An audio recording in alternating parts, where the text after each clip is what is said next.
नमस्कार दोस्तों, स्वागत है आप सभी का हमारे चैनल चारू चौधरी में। दोस्तों अभी हमारी जो वीडियो चल रही थी लास्ट वाली, वो नंबर सीरीज पे चल रही थी, ठीक है। तो एक वीडियो ऑलरेडी नंबर सीरीज से रिलेटेड मेरे द्वारा अपलोड कर दी जा चुकी है। अगर आपने नहीं देखी तो फटाफट से देख लीजिए। अभी नंबर सीरीज से रिलेटेड और कैसे क्वेश्चन आ सकते हैं उसको लेके मैंने यहाँ पे एक और वीडियो बनाई है आप लोगों के लिए। जैसा कि मैंने अपनी लास्ट वीडियो में बताया था, जो बेसिक फॉर्मूला है वो मैं आपको फटाफट से समझा देती हूँ। या तो नंबर सीरीज में इंक्रीज होगा, ठीक है। इंक्रीज कैसे होगा? 1, 3, 5, 7 है ना। या फिर क्या होगा? 7, 5, 4, 3 इस तरीके से। या तो नंबर में बढ़ोतरी होती जाएगी या फिर घटाव होता जाएगा। तो जहाँ पे घटाव हो रहा है, ठीक है, तो वहाँ पे दो ही चीजें हो सकती हैं, या तो माइनस हो रहा है या फिर भाग होता जा रहा है, ठीक है। और जहां पे नंबर बढ़ते जा रहे हैं, जैसे 1, 3, 5, 7, तो वहां पे क्या पॉसिबिलिटीज हैं? या तो वहां पे जोड़ हो, या गुणा हो, या फिर स्क्वायर हो, या फिर वर्ग हो, ठीक है। तो ये चीजें होने की पॉसिबिलिटीज हैं। तो ऑलरेडी मैंने प्लस और गुणे से रिलेटेड क्वेश्चन जो हैं वो मैं आपको करवा चुकी हूं। अभी कैसे क्वेश्चंस और आ सकते हैं वो ध्यान रख लिए। आजकल क्वेश्चन आ जाता है, इनमें से आपको गलत पद याद रखना बताना है, मतलब कौन सा गलत पद है ये आपको बताना है। यहाँ पे मैंने एक क्वेश्चन जो लिखा है, दोनों क्वेश्चन में गलत ही बताना है, परंतु दोनों ही एक दूसरे से डिफरेंट है। कैसे क्वेश्चन है ये देख लीजिए। यहाँ पे आपको गलत पद याद करना है। तो यहाँ पे आप देख रहे होंगे 196, 169, 144, 121 और 101, ठीक है।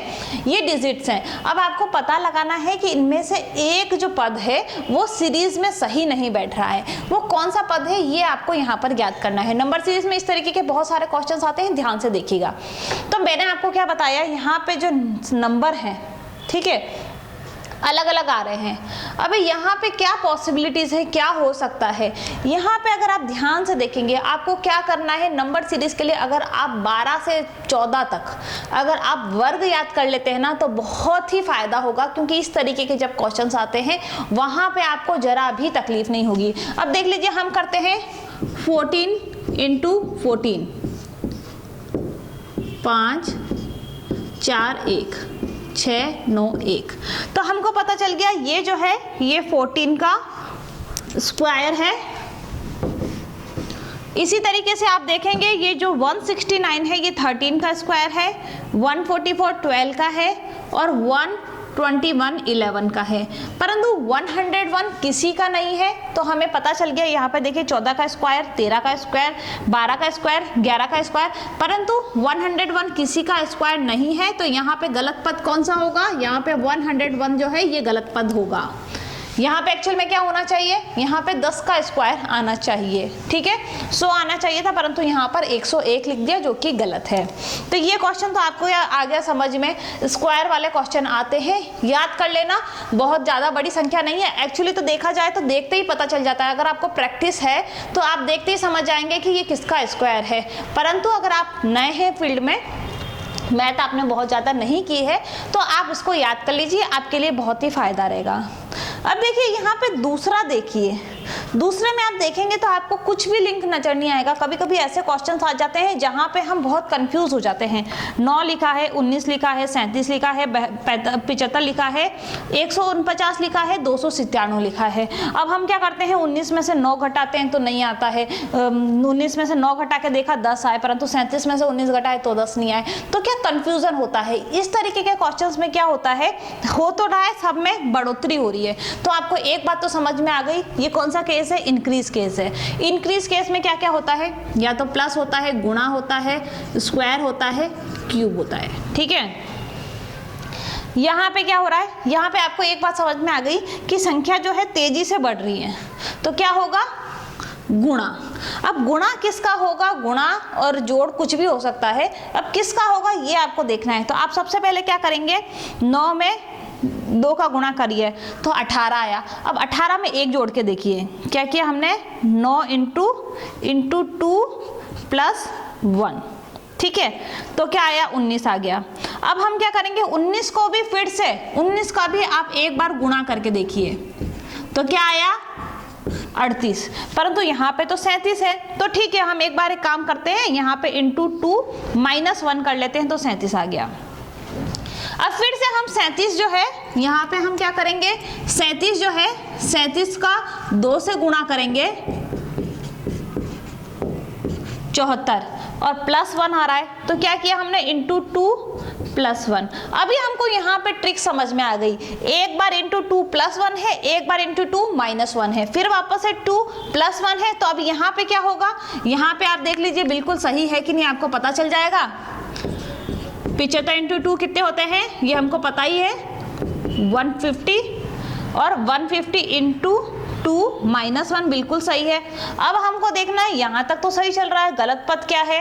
अब हमको वापस से प्लस करना है क्योंकि माइनस तक का तो हो गया है। अब 149 इंटू 2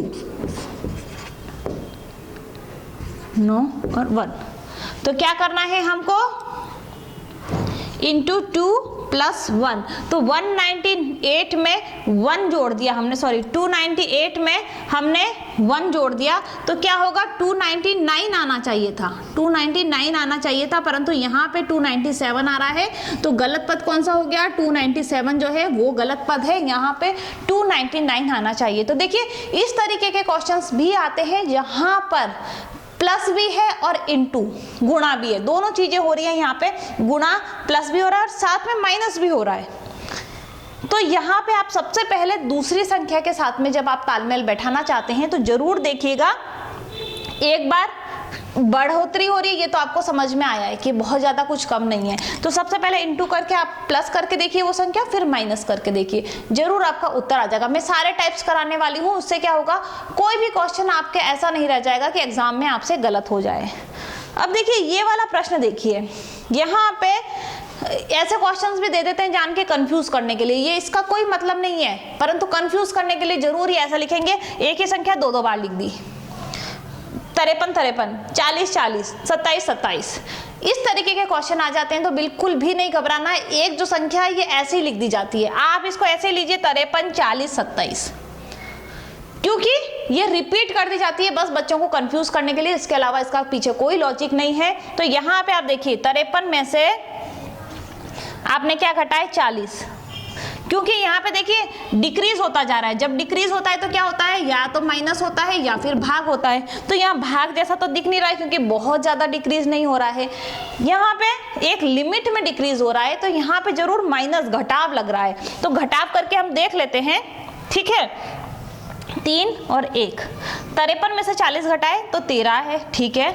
अब 40 में से भी हम एक काम करते हैं, 40 में से हम 27 घटा के देख लेते हैं,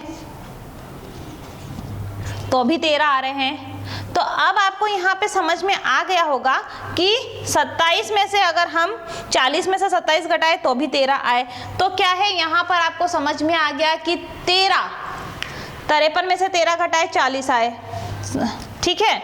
अब हमको क्या है, या फिर आप ऐसा कर सकते हैं 40 में 13 जोड़े, ऐसे भी करके देख सकते हैं, तो 53 आ रहे हैं। 27 में 13 जोड़े, अभी किस में हम जोड़ें कि 27 में से अगर हमने 13 घटाए 3, 4, 5, 6, 7, 4 और 1, तो यहाँ पे क्या है ऑप्शन में दे रखा है, बिल्कुल क्या दे रखा है, 14 दे रखा है।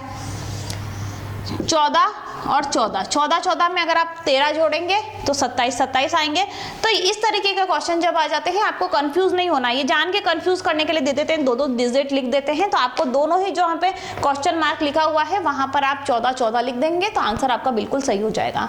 तो दोस्तों बेसिकली क्या है समझ जाइए, यहाँ पे डिक्रीज में घटाव भाग होता है, इंक्रीज जब नंबर हो रहा है तो वहाँ पे जोड़ गुणा स्क्वायर क्यूब हो सकता है, ये पॉसिबिलिटीज हैं। तो बहुत ही सिंपल क्वेश्चन है, थोड़ा सा माइंड लगाना है, थोड़ी सी प्रैक्टिस, मतलब 90-95% तो अगर आप ये सारे ट्रिक्स देख लेते हैं आप बिल्कुल सही करके आएंगे। 5% आप कहाँ पे चूक कर सकते हैं अगर आपकी प्रैक्टिस नहीं है, तो प्रैक्टिस करते रहिए, इसी तरीके के क्वेश्चंस आप घर पे करिए, वहाँ पे कहीं पे भी अगर आप अटकते हैं तो आप मुझसे जो भी अपने डाउट्स हैं वो क्लियर कर सकते हैं, कमेंट बॉक्स में लिखिएगा, मेरे द्वारा आपको आंसर बता दिया जाएगा कि किस तरीके से ये सीरीज जो है कैसी है। और ज़्यादा अगर इस तरीके की आपको कोई दिक्कत होगी तो आपके लिए मैं वीडियो भी बना के अपलोड कर दूंगी। यूजफुल लगा हो तो प्लीज़ चैनल को सब्सक्राइब कर लेना, शेयर कर देना। वीडियो को वॉच करने के लिए बहुत बहुत धन्यवाद।